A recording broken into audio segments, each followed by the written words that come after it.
Jamani, haleluya. Wakati wanaume wengine wanasema iwezekani kumtumikia Mungu na bado nikatafuta maisha, sikiliza, leo tuna shida, leo tuna changamoto.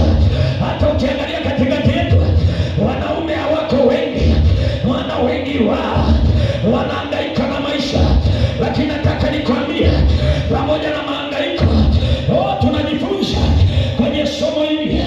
Hii neema inaposhuka inakuwezesha kuyafanya mambo, sio kwa nguvu yako, sio kwa akili yako, sio kwa kung'ang'ana. Hatutafuti maisha kwa kung'ang'ana.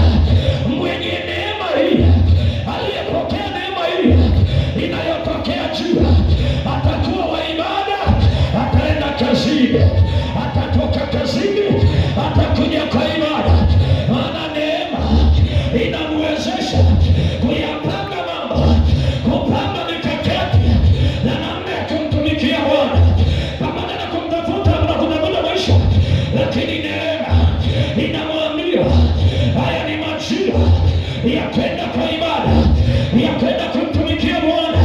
Umetafuta kuanzia asubuhi, haya masaa usalia, nenda hekaluni,